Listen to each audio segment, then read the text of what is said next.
A dramática saída dos hebreus do Egito é um tema que fascina judeus e cristãos em todo o mundo. Muitos acadêmicos, é claro, consideram isto uma lenda. Será que houve mesmo um êxodo? Podemos crer nessa parte do relato bíblico? O êxodo é, sem dúvida, uma das histórias mais emocionantes do Antigo Testamento. E muitas pessoas pensam que Moisés seria o protagonista, mas isto não é verdade. Moisés é apenas um personagem coadjuvante. O verdadeiro protagonista de toda a trama é o Deus de Israel.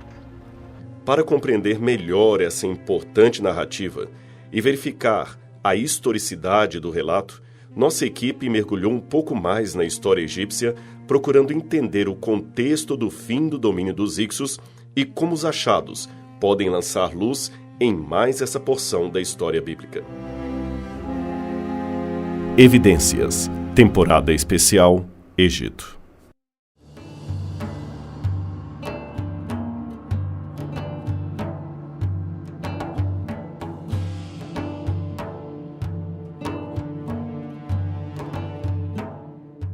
O primeiro complicador da história do Êxodo estaria justamente no sentido teológico que ela carrega.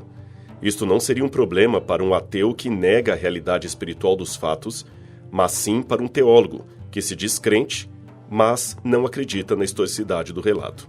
O que muita gente não sabe é que as narrativas bíblicas funcionam como uma série de dominós em fileira. Se o primeiro deles cai, derruba todos os demais. O evento de Cristo, a sua morte na cruz e a veracidade dos seus ensinos se sustentam na historicidade dos eventos descritos no Antigo Testamento. Se não houve Adão e Eva, por exemplo, também não houve nenhum pecado que condenasse toda a humanidade. Logo, a cruz não tem eficácia redentora. E se não houve Moisés, então os 10 mandamentos também não possuem origem divina. São apenas leis humanas e nada mais.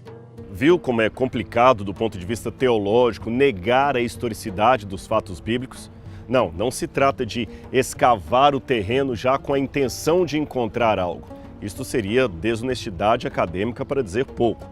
Mas o que devemos fazer de maneira honesta, de maneira clara, é investigar o terreno da arqueologia para ver se há evidências que sustentem a historicidade da Bíblia Sagrada. Este, sim, é um legítimo exercício acadêmico. O mais curioso, porém, é que os primeiros ataques à realidade histórica do Êxodo não partiram de descrentes ateus, mas de teólogos religiosos que iam às igrejas e oravam antes do culto. Na última metade do século XIX, o crítico da Bíblia alemão Julius Wellhausen polarizou a teoria de que os primeiros 6 livros da Bíblia, incluindo Josué, seriam escritos no 5º século antes de Cristo, ou seja, cerca de 1000 anos depois dos eventos ali narrados. Para ele, toda a história registrada na primeira parte das escrituras hebraicas não era história literal, mas tradições populares do passado. Os relatos anteriores eram considerados apenas um reflexo da história posterior de Israel. O grande problema para o cristão que nega a historicidade dos fatos é que, se a Páscoa não foi real, se foi apenas uma lenda, então Jesus, que é considerado a nova Páscoa para o cristão, também seria uma lenda. Percebeu o problema? E esta advertência vale também para todos os que são judeus. O Dr. D.A. Herbert, especialista em Antigo Testamento do Seminário de Fuller, referiu-se à importância primária do Pentateuco para que possamos compreender a relação entre o povo de Israel e Deus. Ele diz: sendo um registro da revelação e a reação a ela, o Pentateuco testifica dos atos salvíficos de Deus, o qual é o soberano Senhor da história e da natureza. O ato concêntrico de Deus no Pentateuco, e de fato no Antigo Testamento, é o êxodo do Egito. Foi então que Deus irrompeu na consciência dos israelitas e revelou-se como o Deus que redime. O discernimento obtido por meio dessa revelação capacitou-os, sob a liderança de Moisés, a reavaliar as tradições de seus antepassados, vendo nelas o desabrochar do relacionamento de Israel com Deus, que havia florescido tão brilhantemente na libertação da escravidão do Egito. Ainda outro estudioso, Dr. Dilkey, que lecionou em Chicago, Cambridge e Harvard, demonstrou que a experiência do Êxodo teria a historicidade do Sinai como ponto essencial da religião bíblica. Ele afirma: para nós, O Êxodo reveste-se tanto de um interesse histórico quanto confessional.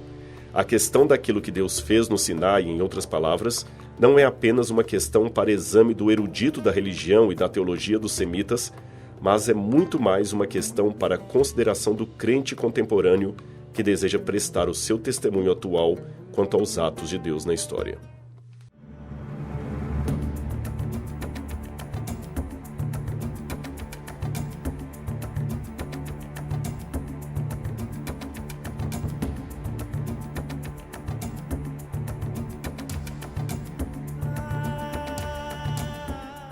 O argumento maior dos críticos está na quase total falta de evidências históricas, ou seja, na compreensão deles, se o povo hebreu de fato esteve aqui no Egito, era para se encontrar indícios de sua presença aqui, mas não encontramos nada, nem no reino, nem nas aldeias, muito menos na península do Sinai. Por isso concluem que toda essa história de hebreus escravos no Egito seria apenas uma lenda e nada mais. Considerando o que vimos sobre Avares, percebe-se que não é bem assim. Podemos não ter artefatos diretos, mas muitos indícios positivos, ainda que indiretos, apontam para a presença hebreia na região. Vamos fazer uma comparação. Imagine que a África produzisse uma lenda dizendo que escravos africanos foram parar na China e que esses escravos construíram as muralhas da China. Imagine ainda que esta mesma lenda dissesse que os escravos saíram todos por ordem maravilhosa de Deus, por um milagre de Deus da China, e que o imperador chinês, com todos os seus soldados, haviam morrido no meio do mar.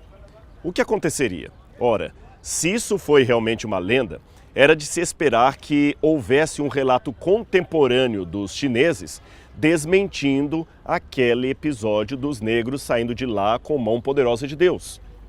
Agora, se isso fosse verdade, o que deveria se esperar era um silêncio dos chineses motivado pela vergonha que tiveram em perceber a derrota de seu povo para um povo estrangeiro.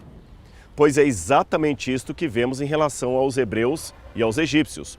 O silêncio, diferente do que dizem os minimalistas, não vai contra o texto bíblico, pelo contrário, o endossa. Foi vergonhoso demais para Faraó a sua derrota no Mar Vermelho. Portanto, nenhum descendente da corte real ou súdito do Império Faraônico ia querer contar essa história para os seus descendentes. O Egito, lembremos, continuou como um poderoso império durante o cativeiro babilônico, época em que, segundo esses autores, o relato do Êxodo teria sido forjado. Por que então ficariam calados diante da propagação dessa história? Por que não a desmentiram? Jamais os minimalistas conseguiram apresentar um único texto antigo, mesmo dentre as bibliotecas inimigas de Israel, que desmentisse uma assertiva histórica feita pela Bíblia.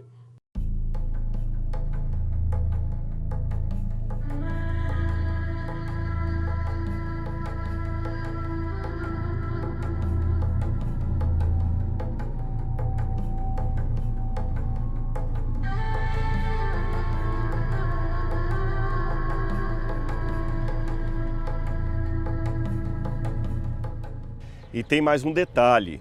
Todo estudioso da história antiga sabe que os egípcios tinham o hábito permanente de apagar o nome e a história de todos os seus inimigos, ainda que esses inimigos fossem pessoas da família faraônica que morassem dentro do palácio. Ora, se eles faziam isto com inimigos do próprio sangue, que dirá em relação aos hebreus? Eles não iam querer propagar uma história onde sairiam como perdedores, onde Faraó e seu exército terminaram mortos sob as águas do Mar Vermelho. Esse último argumento, no entanto, é negado por muitos céticos da historicidade bíblica. Veja dois exemplos. A revista Super Interessante publicou em maio de 2008 um artigo de capa sobre o Êxodo. Nele, o autor diz: "Esse roteiro parece ter mais furos do que um queijo suíço. Para começar, nenhum documento egípcio ou de outros povos do Antigo Oriente Médio traz qualquer menção a José, ao faraó que o empregou ou à fuga em massa dos israelitas."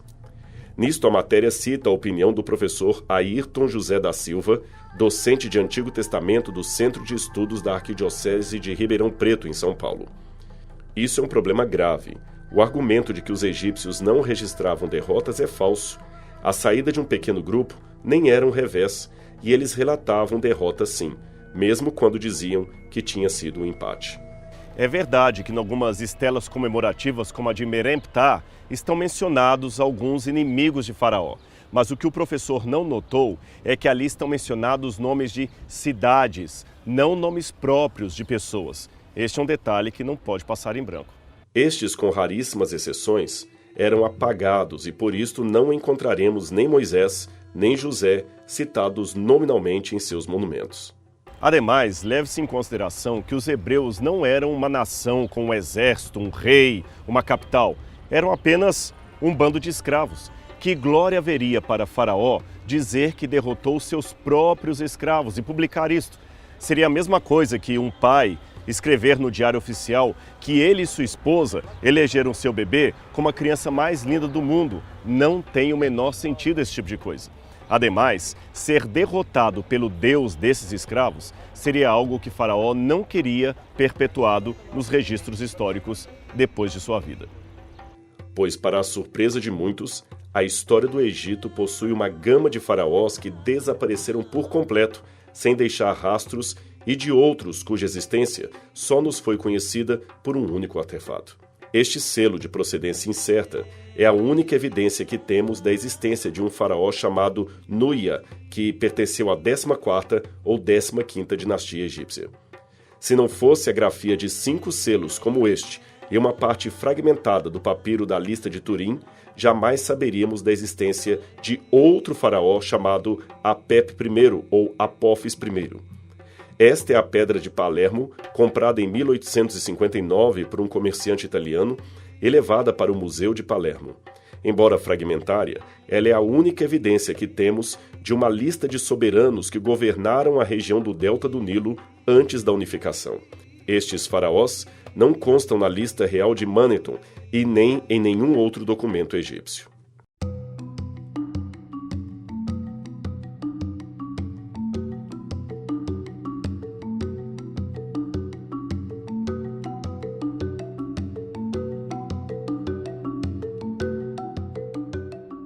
Eu quero dar mais um exemplo para você ver que não é exagero dizer que José e Moisés e outros personagens do Êxodo possam ter desaparecido da história egípcia sem deixar rastros. Eu estou mencionando faraós, com todos os seus feitos e grandezas, que simplesmente evaporaram da história.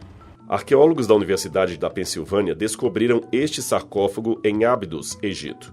Num dos rebocos havia este nome, que se lê Senebkai.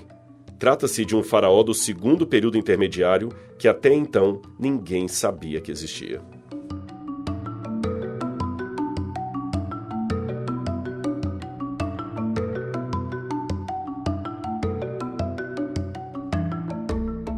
Até mesmo Tutankhamon e Hatshepsut por pouco tiveram seu nome apagado da história.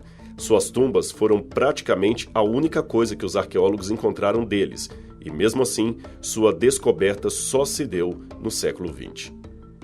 Ora, se foi assim com grandes monarcas que dominaram a terra do Nilo, por que seria diferente com Moisés? Ademais, se eu negar a historicidade de um personagem apenas pela falta de evidências diretas a seu respeito, o que farei com grandes nomes de faraós que estão na lista de Manetho e Palermo? Simplesmente seriam lendários? O motivo do desaparecimento fácil de registros egípcios, apesar do muito que já se encontrou, estaria na forma como eles lidavam com o nome de uma pessoa, especialmente se essa fosse tida como opositor ou inimigo. O nome próprio para os egípcios era muito mais do que simplesmente um modo de chamar uma pessoa. Significava a essência da sua individualidade, a sua própria vida. Mesmo ao adentrar no paraíso do mundo dos mortos, chamado em egípcio de Iaru, a própria existência da pessoa dentro desse paraíso dependia de por quanto tempo o seu nome continuava sendo lembrado. Ainda que o corpo, a tumba e todos os artefatos relativos a uma pessoa desaparecessem por completo, enquanto o seu nome fosse lembrado no mundo dos vivos, ele teria uma eternidade no mundo dos mortos. De fato, alguns estudiosos defendem a teoria de que a crença egípcia daquele período versava que cada vez que era pronunciado ou lido o nome de uma pessoa morta, ela receberia pão e cerveja no mundo dos mortos. Isto para que pudesse se alimentar e continuar vivendo ali na eternidade. O esquecimento, porém, de seu nome representava a sua aniquilação total.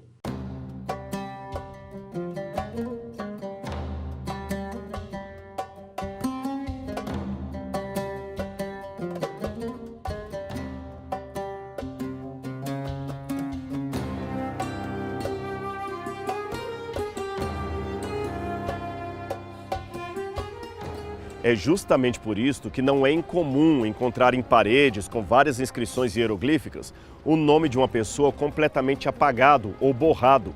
Era uma maneira de fazer com que ele fosse definitivamente esquecido no mundo dos vivos e não pudesse continuar vivo no mundo do além. É famosa entre os egiptólogos a conspiração do harém formada para matar o faraó Ramsés III, que reinou durante a 20ª dinastia egípcia. Interessante que no papiro judicial do caso, os inimigos do faraó não são chamados pelo seu verdadeiro nome. Eles recebem apelidos como Mesh-de-Surra, Ra o odeia, e Bin-em-Vast, maligno de Tebas, ou ainda Pe-Rekamef, aquele que Ra cegou. Ora, não precisamos ser experts no assunto para entender que ninguém jamais colocaria um nome assim no seu filho. Este era apenas um apelido, uma forma de fazer com que o seu verdadeiro nome caísse no esquecimento. Isso sem contar que o nome da pessoa conspiradora também foi retirado do templo de Midnet para não ser jamais pronunciado ou lembrado. É por essa razão que eu não me surpreendo nem um pouco de não encontrar o nome de José, Moisés, muito menos o episódio do Êxodo, mencionado num papiro ou numa inscrição hieroglífica qualquer. Pelo contrário, eu me admiraria se encontrasse.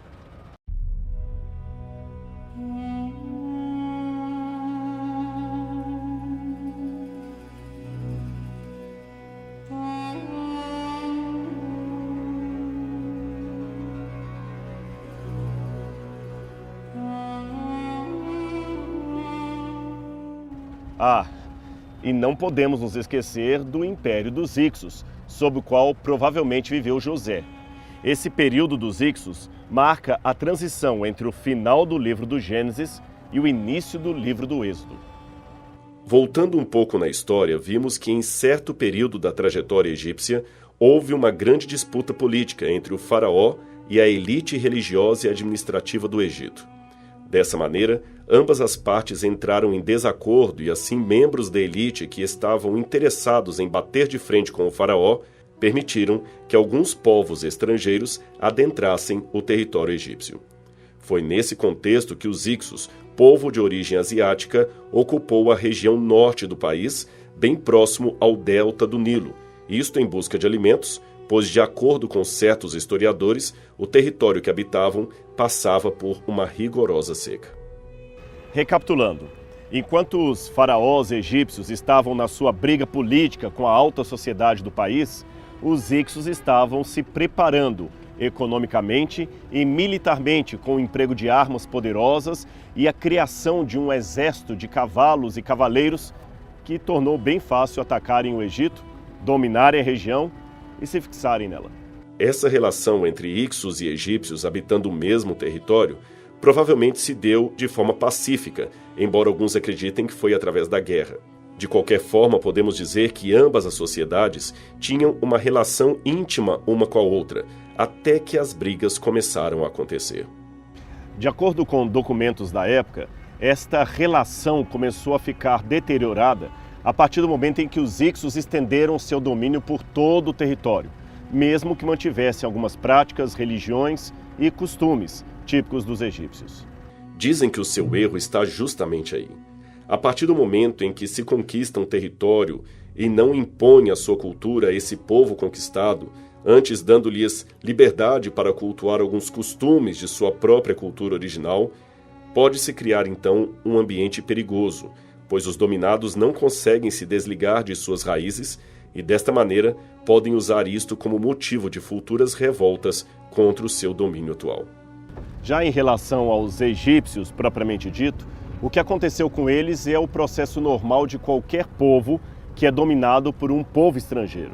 nasce em si um sentimento de independência, de nacionalismo, de desejo pela recuperação do poder que antes era de seus ancestrais. Para recuperar esta unidade política, o Império Egípcio teve que entrar em duas batalhas. Os Ixos não eram os únicos desafetos de Faraó. Ao norte, uma batalha foi travada contra os mesmos e ao sul, outra contra um outro povo, os Núbios, que também estavam a favor dos Ixos. O Estado egípcio, então, acabou ganhando essas batalhas, vencendo os Ixos e consolidando novamente o seu poder sobre todo o território. Agora, é muito curiosa a forma como provavelmente os egípcios retomaram o poder. Um papiro da 19ª dinastia, proveniente do reino de Meremptah, traz um conto aparentemente exagerado, mas que relata o estranho estopim da guerra entre Ixos e tebanos. Segundo a narrativa, Apep, faraó dos Ixos, não conseguia dormir direito à noite devido ao barulho que os hipopótamos tebanos faziam. A narrativa se encerra com o rei egípcio do sul, Senequerra-Taal, reunindo seu conselho de guerra para guerrear devido à afronta do país vizinho. É claro que essa história deve ser vista com desconfiança, porque nós só temos o lado do rei do sul, o lado de Tebas. E também não sabemos até que ponto esse ronco dos hipopótamos foi apenas uma desculpa para convencer o povo a entrar na guerra. Seja como for, segundo as informações do papiro de Meremptah, a querela entre os reis durou aproximadamente 30 anos e foi formada em curtas campanhas com exércitos igualmente pequenos. A batalha se iniciou entre Apep, rei do lado Ixo, e Senequerra-Taal, rei do lado tebano. Sua múmia está hoje exposta no Museu do Cairo e é sem dúvida a mais bizarra de todas. Os ferimentos provocados em sua cabeça e sua face demonstram a violência com a qual ele foi assassinado, provavelmente no campo de batalha.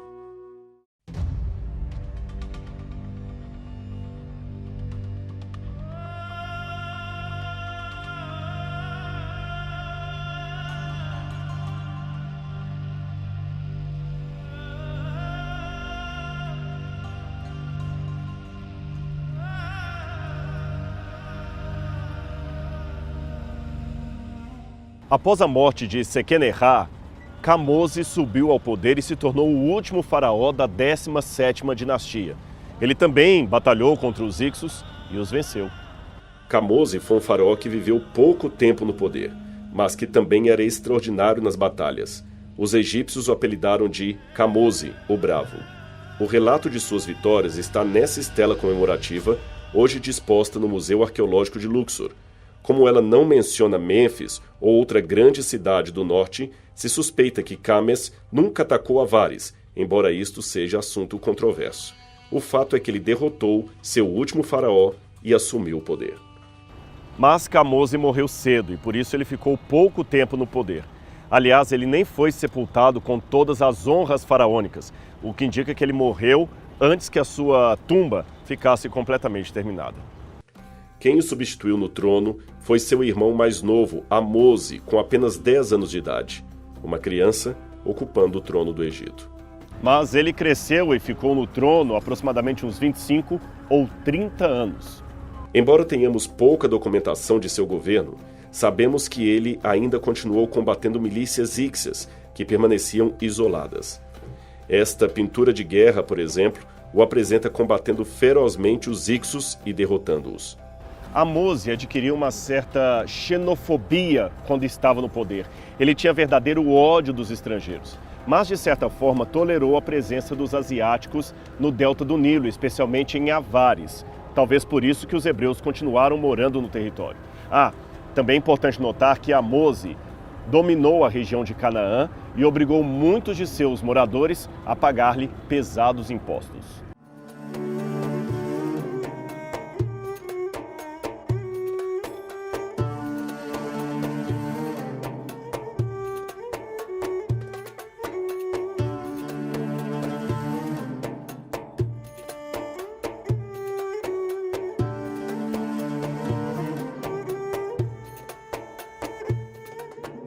Fontes históricas e indícios arqueológicos, no entanto, dão conta de que, sobre o antigo assentamento de Avares, foi erguida outra cidade, talvez com o intuito de apagar a memória do antigo assentamento dos Ixos.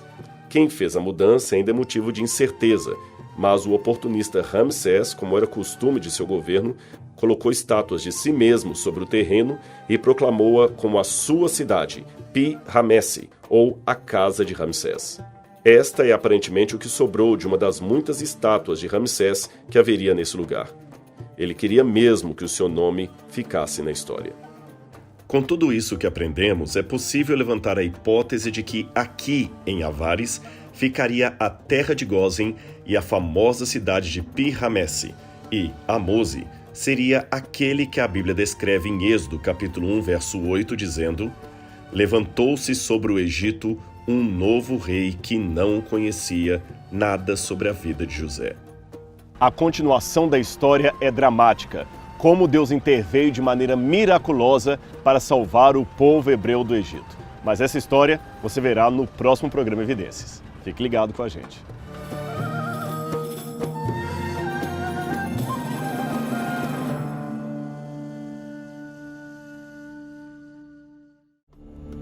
Semana que vem no Evidências.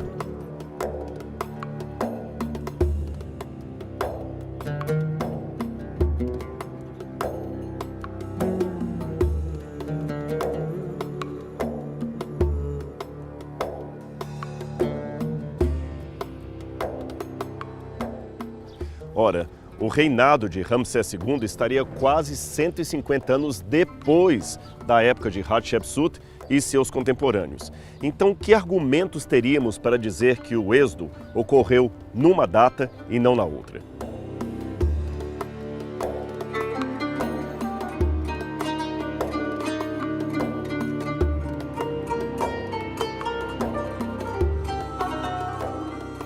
Uma das coisas que ficaram claras em relação ao início da 18ª dinastia faraônica é que os novos reis do Egito não queriam jamais que o poder caísse, mais uma vez, nas mãos de estrangeiros.